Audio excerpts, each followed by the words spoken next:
엄청 깜찍한 포즈를 취해도 깜찍한 포즈라고 칠게요. 포즈는 귀여운데 왜 어색하지? 그래서 오늘 할 수업은 따란 머리목 어깨 상반신을 자연스럽게 그리는 법. 우리가 이제 인체를 그릴 때 상체 이렇게 다리 이렇게 있죠. 다리가 좀 긴 흐름, 역동성 그런 걸 좀 담당해 준다면은 상체는 이렇게 얼굴과 더불어서 연기를 담당하게 해줍니다. 연기를 담당한다는 게 무슨 말이야? 뭐 얼굴 같은 거면은 표정, 뭐 웃는 거, 슬픈 거, 화난 거. 어깨 같은 경우에 막 이렇게 움츠린 어깨는 무서워 막 이런 연기 표현도 가능하고. 그래서 상반신은 좀 연기를 많이 잡아줍니다. 그래서 상반신에 대해 공부한다면은 전신뿐만 아니라 풍부한 두상이랑 흉상 표현도 가능하게 되죠. 저는 상반신이 너무 어려워요. 이런 질문 되게 많이 받아요. 그것은 상반신이니까.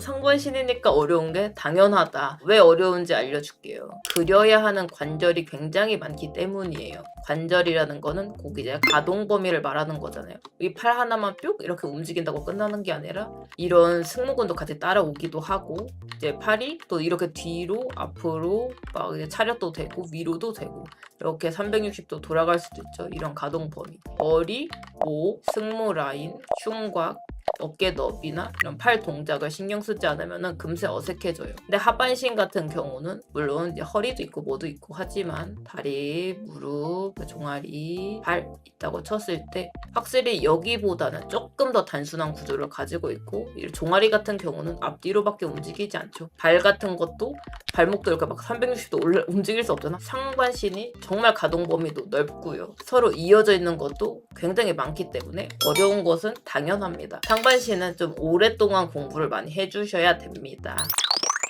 아까 말했던 가동 범위에 대해서 좀 더 강조하고 싶어요. 일단은 목의 가동 범위만 간단하게 가져왔는데 제가 오늘 가동 범위를 전부 다 알려드리지는 않을 거예요. 팔은요 앞으로도 뻗을 수 있고요, 뒤로도 뻗을 수 있고요, 막 이렇게 접을 수도 있고요, 막 이런 거 하다 보면은 그냥 하루 종일 가동 범위 이야기만 하다가 끝나겠죠. 스스로 사진도 보고 내가 거울 보면서 팔 이렇게 앞뒤로 하고 막 뻗어도 봤다가 감각을 잡고 익혀주셔야 돼요. 목의 가동 범위 방향마다 가동 범위가 다르다. 얼굴이 이렇게 딱 숙였을 때랑 뒤로 젖혔을 때랑 가동 범위도 다르고요. 이렇게 좌우로 고개 꺾어 흔들었을 때 각도가 또 달라요. 이 목 하나도 이렇게 위아래 상하 좌우 이렇게 움직일 수 있는 게 다 다릅니다. 그래서 차근히 아까 말했죠. 상반신은 어려운 게 맞기 때문에 정말 오랜 시간 동안 공부해야 된다고. 차근히 각 부위들이 어떻게 움직이는지 이해해야 돼요. 각 관절은 완전히 자유롭게 움직일 수가 없습니다. 서로 어떻게 붙어있고 어디까지 움직일 수 있는지 가동 범위와 상호작용을 이해해야 합니다.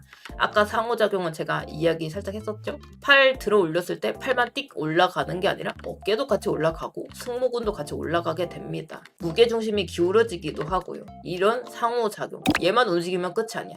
다 같이 움직여야 된다. 얼마나 움직일 수 있는지와 어떤 것들이 따라오는지 이런 것들을 이해해 주셔야 됩니다. 이거는 그냥 팁인데 특히나 애니메이터들은 움직임을 그리기 때문에 인체의 가동을 정말 잘 알고 있습니다. 드로잉이 남다른 것도 그 이유 때문이죠. 맨날 자주 그리게 되는 뭐 인체 같은 게 있잖아요. 막 까르르르 뭐 이런 인체가 있다고 치지만 애니메이터는 이제 달려가는 것들을 그린다고 한다면 허리가 얼마나 숙여지고 팔이 얼마나 뒤로 젖혀지고 목은 얼마나 숙여지는지 이런 것들을 자꾸자꾸 체크하면서 그 움직임을 그리잖아요.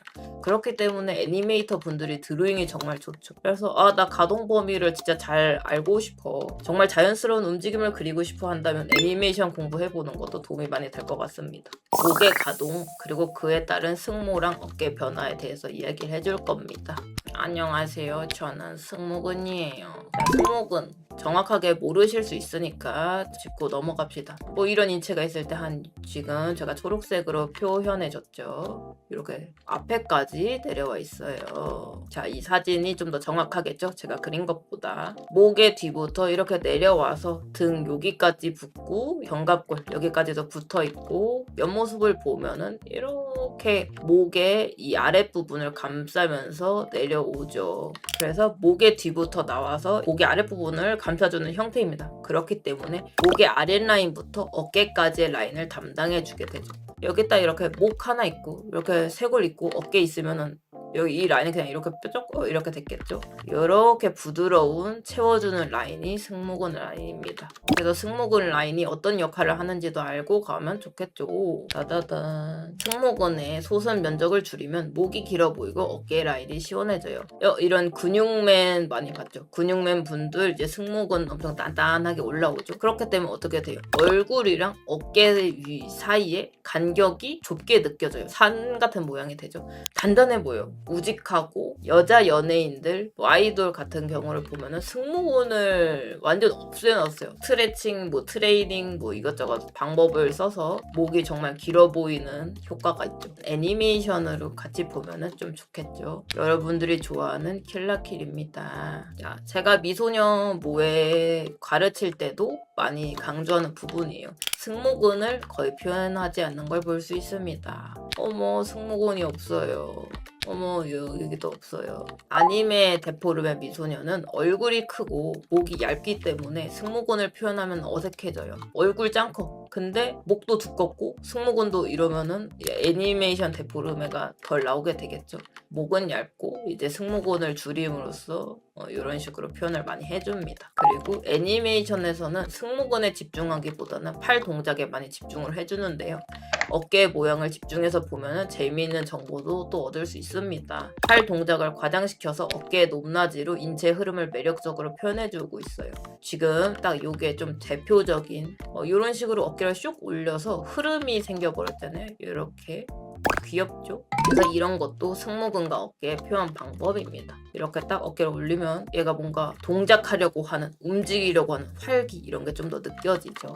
승모근 그냥 평평한 근육 아니야? 라고 지나칠 게 아니라 연기의 역할도 해주고 이런 인상도 좌우해주는 중요한 역할을 해주고입니다. 그래서 목의 가동 범위를 어느 정도 파악한 후에는 승모근의 라인을 생각해서 그려보자. 목, 어깨 따로따로 분리해서 얼굴 이렇게 있고 목 이렇게 있고 슬리는 게 아니라 부드럽게 이어주면 됩니다. 이게 이런 식으로 그냥 부드럽게 그려봐도 된다는 거죠. 그래서 다음에 또 들여다볼 거는 어깨인데요. 어깨가 결국 또 팔이랑 연결되어 있는 거고 또 상체가 또 갈비랑도 연결돼 있으니까 이거 단락을 어떻게 나눠야 돼 하고 진짜 고민을 많이 했는데 제가 이상하게 말해도 잘 알아들어 주세요. 팔은 생각보다 가동 범위가 굉장히 넓어요. 아까 말했죠? 팔 이렇게 위로 올리는 것도 되고요. 뒤로 젖히는 것도 되고요. 이렇게 아래로 좀 더 푹 내릴 수도 있어요. 다 되죠. 그냥 그렇기 때문에 다양한 흐름과 동작 표현이 가능합니다.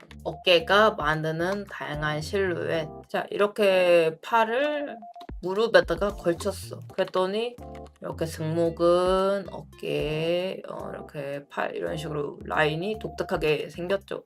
이쪽 팔은 아래로 축 내렸어요. 그랬더니 목, 승모근, 어깨 이렇게 내려가 버렸습니다. 요런 라인이 생겼습니다. 이쪽도 한번 봅시다. 얼굴, 이쪽 팔은 얼굴을 살짝 집었네요. 목, 승모근은 이렇게 있는 거죠. 이렇게 목을 쭉 뺀 자세도 가능하죠. 목을 쭉 빼면은 더더욱 어깨와 머리와의 간격이 넓어지면서 목이 길어 보이고 예쁜 라인 형성에 도움이 되겠죠. 정말 어떤 포즈를 하느냐에 따라서 어깨 라인이 많이 달라집니다. 어디서 찍느냐에 따라서도 달라지고 조금 확대한 카메라에서 찍은 건데 얼굴을 옆쪽으로 숙였어요. 그래서 이쪽 어깨 라인이 거의 가려졌죠. 카메라에 가까이 찍어서 로우 앵글에선 이런 라인이 되고 하이 앵글에서는 이런 라인이 되고 하이 앵글에서는 등이 보이려고 하네요. 그래요. 처음에는 실사 사진을 많이 보는 게 좋아요. 애니메이션이나 데포름에 들어간 일러스트 보는 것도 좋지만 가동 범위 같은 거는 내가 현실에서 해봐야 좀 알 수가 있잖아. 현실이랑 가장 가깝잖아요. 막 피규어 가지고 이제 2차 해도 잘 안 된단 말이야. 삐걱거린단 말이야. 그래서 가장 빠른 방법은 내가 거울 앞에서 해보는 겁니다. 따라서 다양한 감정 표현, 긴장했어, 움츠러들었어, 얘 되게 위축돼 있는 상태야. 그럼 어깨 이렇게 막 올려서 파르르르 이렇게 해도 되고 막 주식 망했다. 어깨 역할은 이런 연기에도 정말 이것들도 어느 정도 이해가 됐다면은 아까 말했던 것처럼 딱딱하게 목, 어깨 이렇게 기억하지 말고요. 그것들이 만드는 매력적인 실루엣을 기억하면 됩니다. 이렇게 이런 덩어리 이렇게 쓱 이렇게 되는 라인들 기억해 주세요. 이런 라인들 실루엣 로우에서 봤을 때 어깨 어떤 느낌이지? 여기가 얼마나 좁고 가슴이랑 간격이 어느 정도 되지? 이렇게 실루엣으로 느껴주면 됩니다. 그래서 실루엣 크로키를 해보셔도 좋겠죠. 따라란. 목부터 골반까지 흐르는 척추의 흐름. 얼굴, 목, 어깨.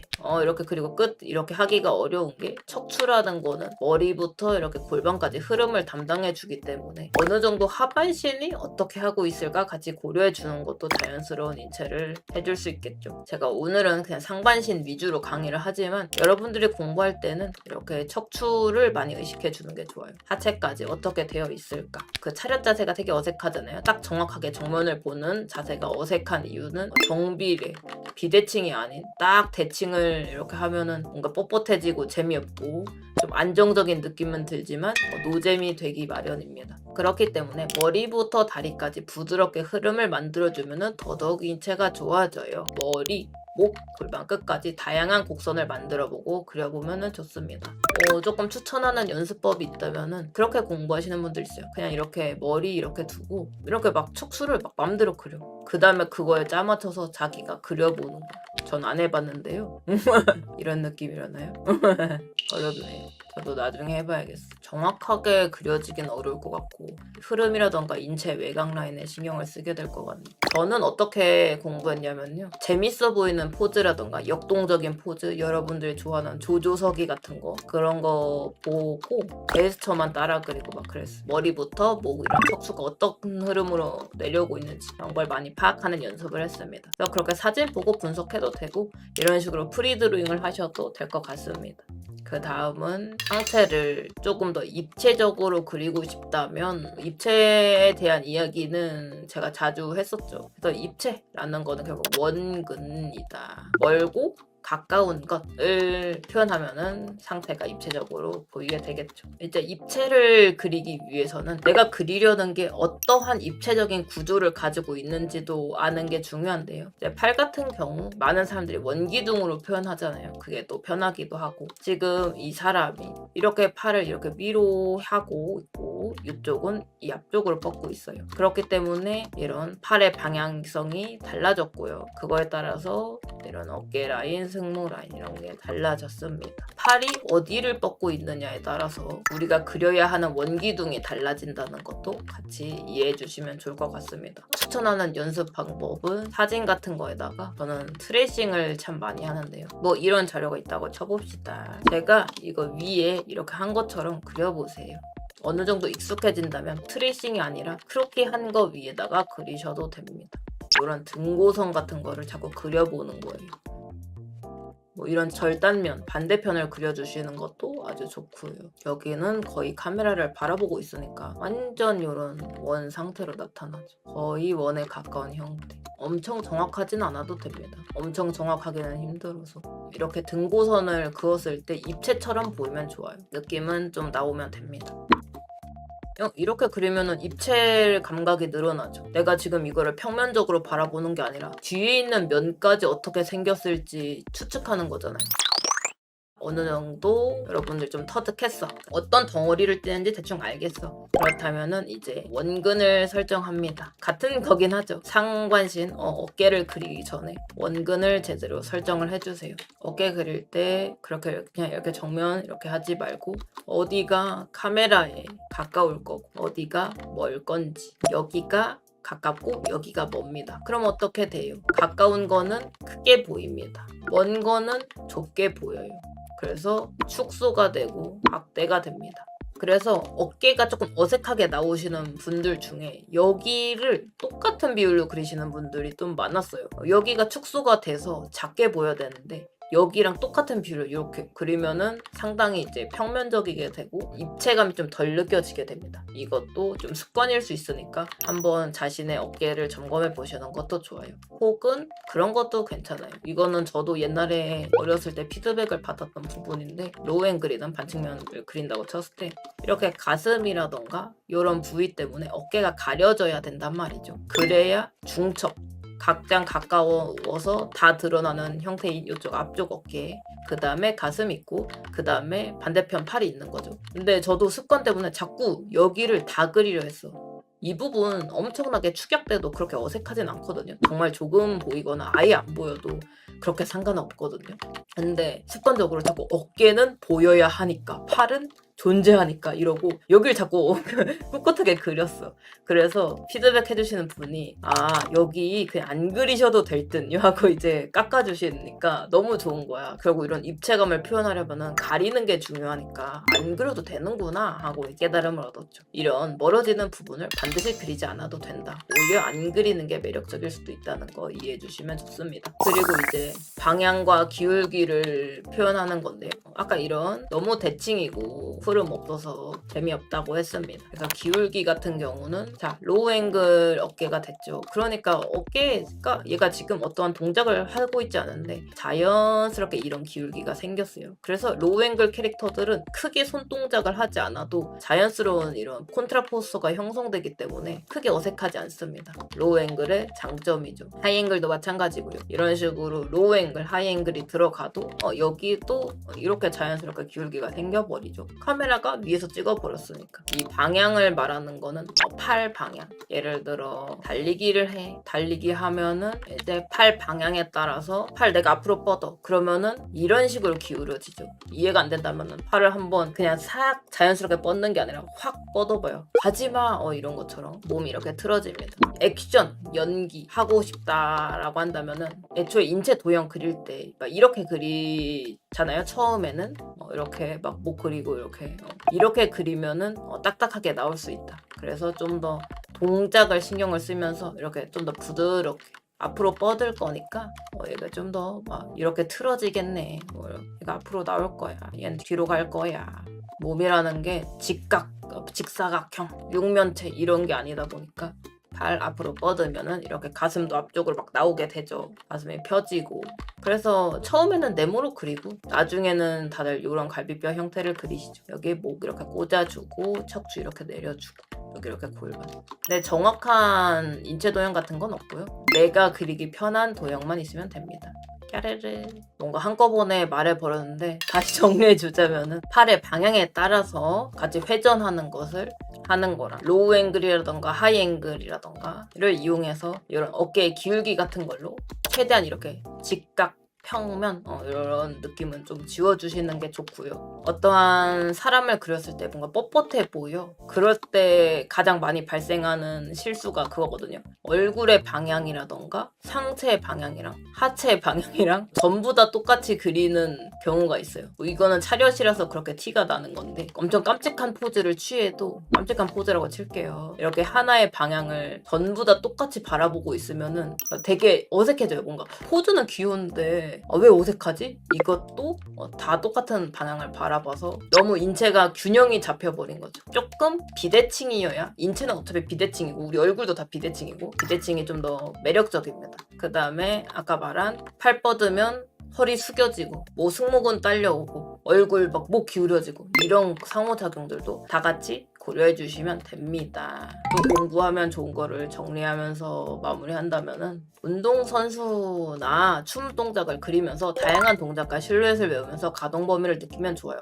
일상 같은 것도 좋긴 하죠. 커피를 마시는 어떠한 소녀, 막 인사하는 친구 이런 것들도 그렇게 하면은 정말 좋긴 한데 나는 조금 더 좀 역동적이고 다양한 표현력을 늘리고 싶어 라고 한다면은 운동선수나 춤 동작이 되게 좋은데요. 이런 거 보면은 우리가 일상에서 잘 안 하는 포즈들이죠. 막 이렇게 막 세게 봉을 잡고 있고 이렇게 예쁘게 꺾기도 하고 이런 포즈. 그래서 운동선수 분들 그렇게 하면은 아주 좋아요. 춤 동작도 정말 다양하게 나오고 막 온몸을 꺾고 비틀고 하니까 도움이 되겠죠. 결국 인체는 말랑말랑하기 때문에 딱딱하게 생각하는 것보다 얘네들이 어떻게 움직일 수 있고 그 움직임에 따라서 애들이 어떤 식으로 같이 따라오는지 그리고 이런 것들 이용해서 인체를 비대칭으로 그리는 거 콘트라포스토를 이용하자. 원래 상체는 어려운 게 맞다. 어려운 게 맞으니까 오늘 상체 다 마스터하겠어 이렇게 하지 마시고 상체를 잘 그리려면 어차피 얼굴도 잘 그려야 되고요. 목도 잘 그려야 되고 흉곽도 잘 그려야 되고 결국 척추 라인으로 내려가는 골반도 잘 그려야 되고 다 잘 그려야 됩니다. 그렇기 때문에 막 하나만 잘 그린다고 되는 부분이 아니라서 천천히 익혀 나가면 됩니다. 어느 정도 공부하고 아 나 좀 그릴 줄 아는 듯 하면은 그냥 슥슥슥 이제 다른 것도 그려요. 다른 것도 공부하다가 또 나중에 또 막히게 될 때가 있어. 팔을 이렇게 했을 때 근육이 좀 까먹었네. 아, 잘 기억이 안 나. 이러면 또 다시 공부하면 됩니다. 인체라는 거는 그냥 계속 하는 거예요. 점점점 깎아 나가는 거죠. 선명하게. 그렇게 이해해 주시면 됩니다. 또 배우고 싶은 게 있다면 유튜브 댓글을 써주시면 참고하겠습니다. 감사합니다. 듣고 싶은 강의가 있다면 유튜브 댓글로 써주시고 구독과 알림 설정, 좋아요까지 하면 더 당첨 확률이 높겠죠?